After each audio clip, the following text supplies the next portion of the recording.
میں دیکھا ہوں ایسے لوگوں کو پورے بال سفید ہو گئے, فکر ایک ہی ہے, بچوں کے واسطے کیا چھوڑ کے جائیں گے, ایسا ہے ان کا ماننا. ہم دیکھ کے گئے صاحب, دیکھے ہم بڑے بڑے آ کے یہاں نظام گزر گئے, ان کی اولادیں فقیری کی زندگی گزار رہی.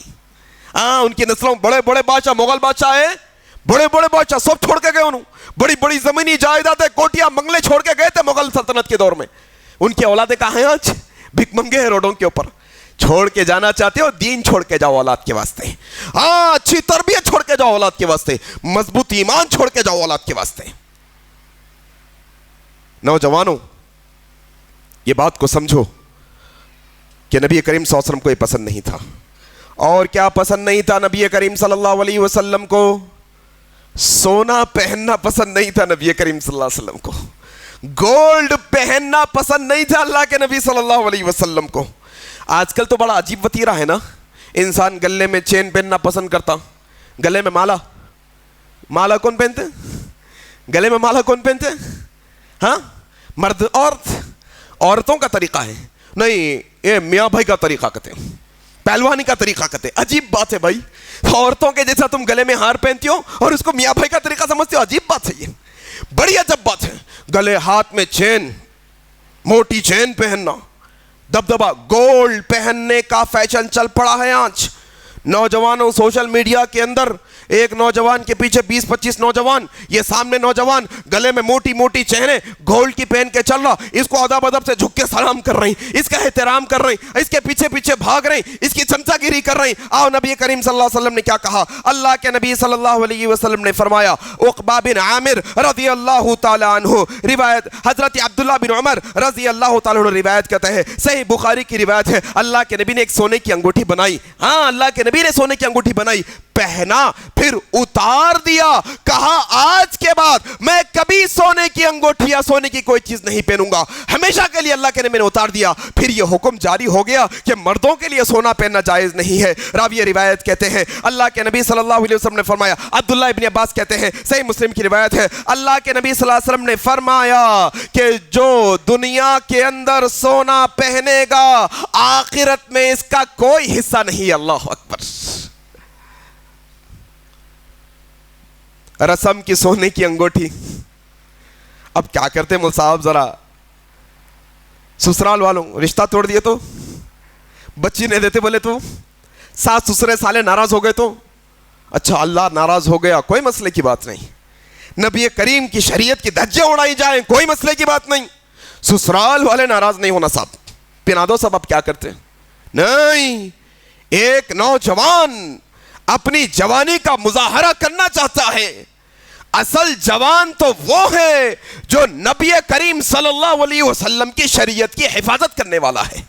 اصل جوان تو وہ جو ایک اللہ سے ڈرنے والا, ایک اللہ کے علاوہ کسی سے نہ ڈرنے والا.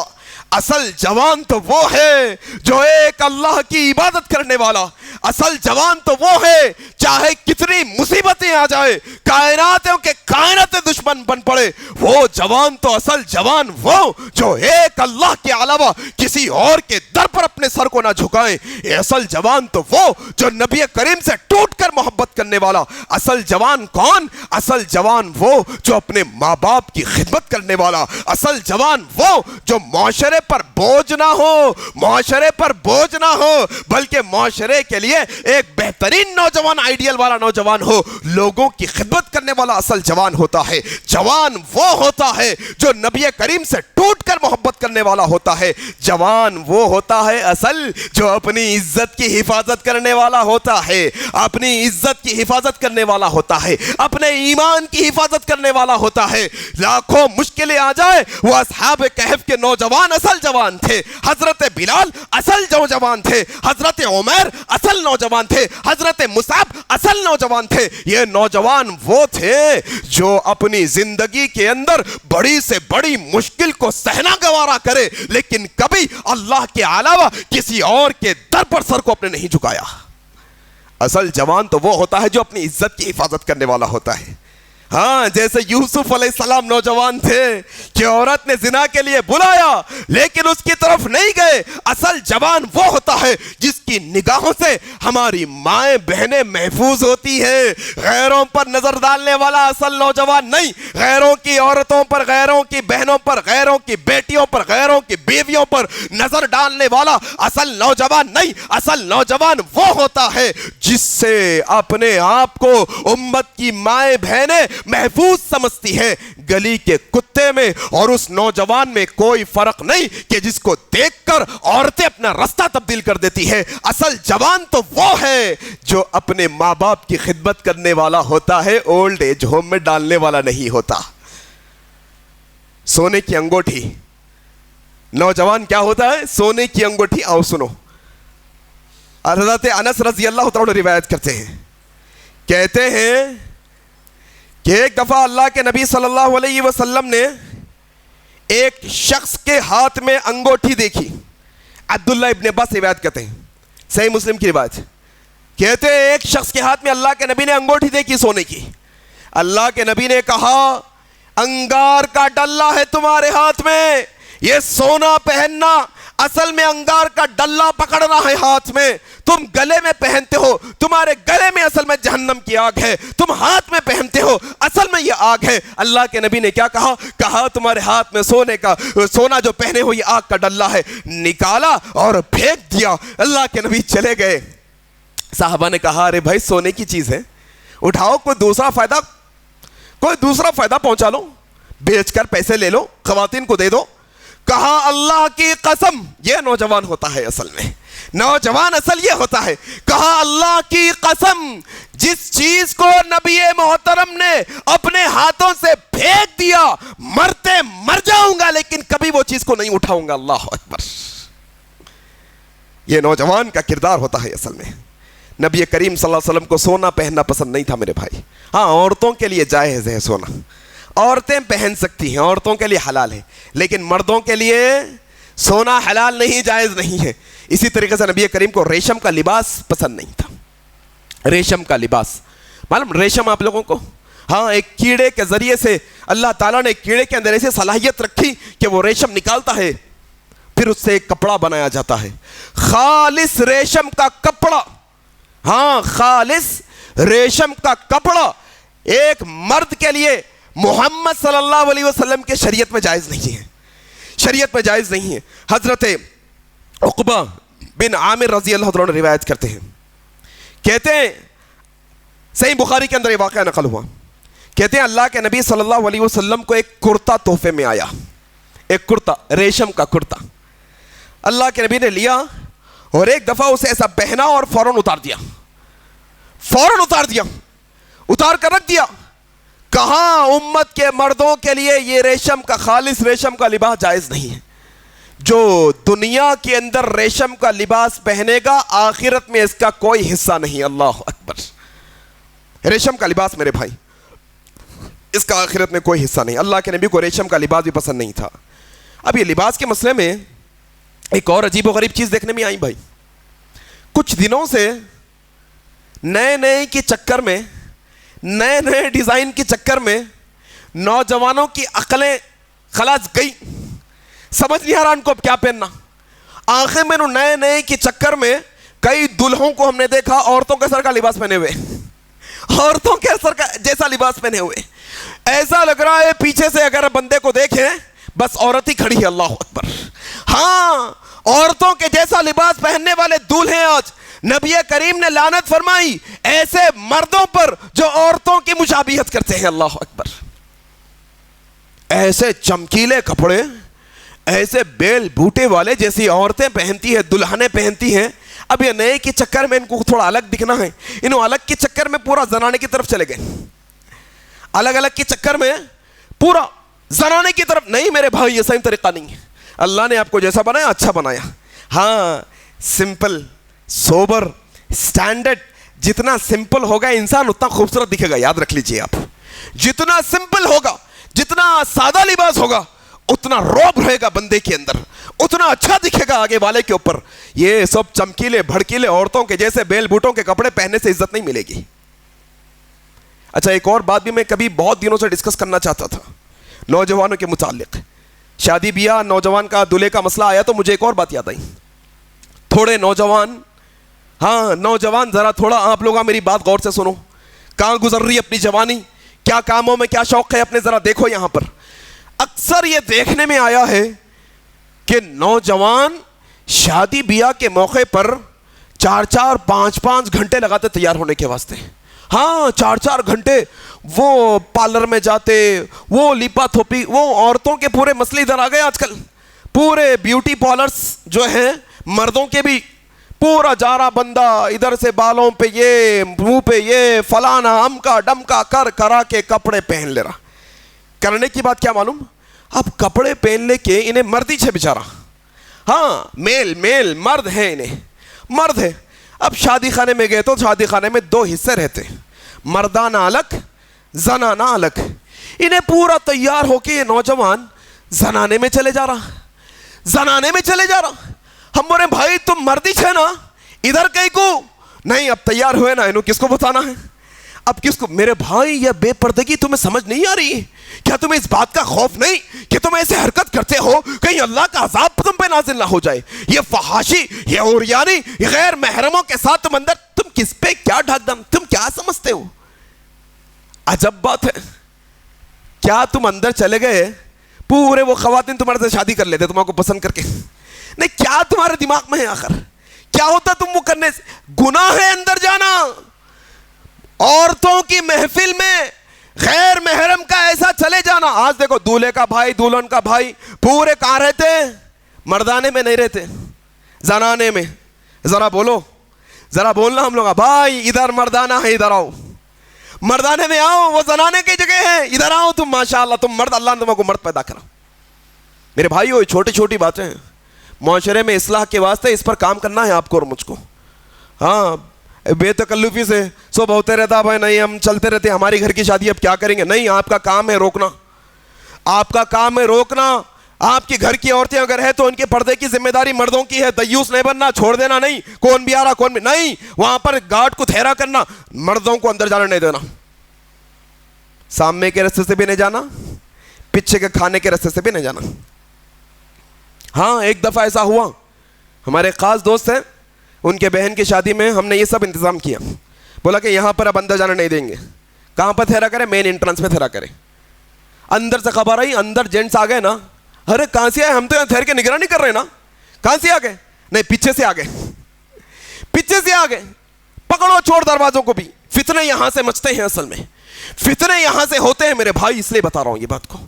اسی طریقے سے میرے بھائی نبی کریم صلی اللہ علیہ وسلم کو اور کیا پسند نہیں تھا, دیکھو آپ, نبی کریم صلی اللہ علیہ وسلم کو یہ بھی پسند نہیں تھا کہ اللہ کے نبی کے منہ سے بو آئے. اللہ اکبر, ذرا یہ عمل بھی ذرا دیکھنے کی. مسواک کرتے تھے اللہ کے نبی, بار بار مسواک کرتے. ذرا دیکھو مسواک کی حدیثیں نکال کے, نماز پڑھنے سے پہلے اللہ کے نبی کے ہاتھ میں مسواک ہے, سونے سے پہلے اللہ کے نبی کے ہاتھ میں مسواک ہے, رات کو نیند اشار ہو گئی اللہ کے نبی کے ہاتھ میں مسواک ہے, صبح اٹھتے ہی اللہ کے نبی کے ہاتھ میں مسواک ہے. اللہ کے نبی صلی اللہ علیہ وسلم کو یہ بات سخت ناپسند تھی کہ آپ کے منہ سے بو آئے اور کسی کو تکلیف ہو جائے, اسی لیے اللہ کے نبی منہ کو ہمیشہ پاک صاف رکھا کرتے تھے. حضرت ابو ایوب انصاری رضی اللہ تعالیٰ عنہ روایت کرتے ہیں, کتنا خیال تھا منہ سے بو آنے کے بارے میں, منہ کی صفائی کا کیسا خیال اللہ کے نبی رکھا کرتے تھے. حضرت ابو ایوب انصاری کہتے ہیں, صحیح مسلم میں واقعہ نقل ہوا, کہتے ہیں اللہ کے نبی کے پاس کھانا آتا, اللہ کے نبی ضرورت کے مطابق کھا لیتے اور باقی کا کھانا میرے پاس بھیج دیتے, پھر میں وہ کھانے کو کھا لیتا. اللہ کے نبی کا یہی طریقہ تھا, اللہ کے نبی کے پاس کھانا جاتا, اللہ کے نبی ضرورت کے مطابق کھا لیتے, باقی کا مجھے بھیج دیتے, میں کھا لیتا. ایک دن یہ ہوا اللہ کے نبی نے کھانا نہیں کھایا, پورا کھانا ادھر بھیج دیا. میں نے کہا یا رسول اللہ آپ کو پسند نہیں آیا, کیا مسئلہ ہے کہ آپ نہیں کھائے؟ کہا اے ابو ایوب یہ کھانے میں کچا لہسن ہے, یہ کچے لہسن کی بو مجھے پسند نہیں ہے, یہ کچے لہسن کی بو مجھے پسند نہیں ہے. کہا ابو ایوب نے یا رسول اللہ کیا لہسن حرام ہے؟ کہا نہیں, جس کو اللہ حلال کر دے میں اسے حرام کیسے کر سکتا ہوں, حلال ہے لیکن اس کی بو مجھے پسند نہیں ہے اے ابو ایوب, اسی لیے میں نہیں. دیکھو ذرا نبی کریم ایک حلال چیز کی بو اپنے منہ سے آتی ہو اس سے بچتے ہیں, اور مسلمانوں کا انبار ہے, سگریٹ پینے والا, گٹکے کھانے والا, زردے کھانے والا, گندی بدبو جب ایک مسلمان سے بات کرتے ہیں، کبھی کبھی نمازوں میں ایسی حالت میں آ کے کھڑے ہو جاتے ہیں، حلال لہسن کی بو، کچی پیاز کی بو کھا کے آنے سے اللہ کے نبی نے منع کیا مسجد کو، تم حرام گٹکا کھا کر آتے ہو، کیسا تمہارا طریقہ ہے؟ میرے بھائیو ذرا یہ بھی سمجھنے کی کوشش کرو کہ نبی کریم کی ناپسندیدہ عمل یہ ہے کہ منہ سے گندی بدبو آئے، منہ کو صاف کرتے رہو، منہ کو پاک صاف کرتے رہو، یہ صحیح طریقہ ہے۔ اللہ کے نبی صلی اللہ علیہ وسلم کا یہ طریقہ اپنانے کی ضرورت ہے کہ جب کسی سے ہم بات کریں ہماری منہ کی بو سے اس کو تکلیف نہیں ہونی چاہیے۔ اسی طریقے سے میرے بھائی ایک اور عمل ہے جو اللہ کے نبی صلی اللہ علیہ وسلم کو پسند نہیں ہے۔ کیا ہے؟ حضرت انس بن مالک صحیح بخاری کے اندر اللہ کے نبی مسجد نبوی کے اندر آئے، کیا دیکھا؟ قبلے کی دیوار کی طرف کسی نے تھوک دیا۔ اللہ اکبر! قبلے کی دیوار کی طرف کسی، اللہ کے نبی دیکھ کر سخت ناپسند ہوئے، سخت غصہ ہوئے، کہا تم اللہ کے سامنے نماز میں اللہ سے تم سرگوشی کرتے ہو، قبلے اور تمہارے درمیان اللہ سے تم بات کرتے ہو، تم کیسے قبلے کی طرف تھوکتے ہو؟ اللہ کے نبی کو قبلے کی طرف تھوکنا پسند نہیں تھا، کہا تمہیں تھوک آ جائے تم بائیں تھوکو، تم دائیں تھوکو، پیر کے نیچے مٹی میں تھوک کے مٹی ڈال دو یا اپنی دستی ٹیشو وغیرہ کے اندر تھوک کر اس کو جو ہے نا سائڈ میں کر دو، لیکن قبلے کی طرف تھوکنا اللہ کے نبی کو پسند نہیں تھا۔ مسجد کی بات چل رہی ہے، اب تھوکنے سے یہ بات بھی یاد آ گئی بھائی، پوری دنیا کے اندر یہ مسلمان ذلیل ہو رہا، اس کو ذری بھی پرواہ نہیں۔ ہاں، بیکار کی غفلت کی زندگی۔ کیوں کہہ رہا ہوں میں؟ تھوک سے یاد آ گئی بات، ذرا مسجدوں کے ٹوائلٹ جا کے دیکھو ایک وقت، مسجدوں کے ٹوائلٹ جا کے دیکھو، مسجدوں میں غیر مسلمان آتے نماز پڑھنے، نہیں آتے غیر مسلمان نماز پڑھنے، مسلمان آتے پورے مسجد میں نماز پڑھنے۔ دیکھو ذرا واش رومز کی حالت، ٹوائلٹس کی حالت کیا ہے۔ مسجدوں کے مؤذنین، وہاں کے خادمین دھو دھو کر تھک جاتے، پھر بھی وہ گھٹکے کے وہ پان کے دھبے نہیں جاتے وہاں سے۔ گندگی گندگی، یہ مسلمان جس کو الطہور شطر الایمان کہا گیا، پاکی آدھا ایمان ہے کہا گیا، یہ تھوک تھوک کر مسجدوں کے مقام کو گندا کرتا ہے۔ اللہ اکبر! قبلے کی طرف نہیں تھوکنا کبھی بھی، احتیاط کرنا قبلے کی طرف تھوکنے سے، بائیں دائیں تھوک لے سکتے ہیں، نیچے تھوک سکتے ہیں، یہ نبی کو ناپسند تھا۔ اسی طریقے سے اللہ کے نبی صلی اللہ علیہ وسلم کو ایک اور عمل ناپسند تھا، کیا تھا وہ؟ عشاء کے بعد باتیں کرنا۔ اللہ اکبر! حضرت ابو برزہ اسلمی رضی اللہ عنہ روایت کرتے ہیں، صحیح بخاری کی روایت ہے، اللہ کے نبی صلی اللہ علیہ وسلم کو عشاء کے پہلے پہلے سو جانا پسند نہیں تھا۔ ہاں، عشاء کے ایک دم پہلے، مغرب کے بعد عشاء کے پہلے پہلے کہیں سو گیا، اس کی جماعت چلی جائیں گی، اللہ کے نبی کو پسند نہیں تھا۔ عشاء کے بعد جاگتے ہوئے باتیں کرنا اللہ کے نبی کو پسند نہیں تھا۔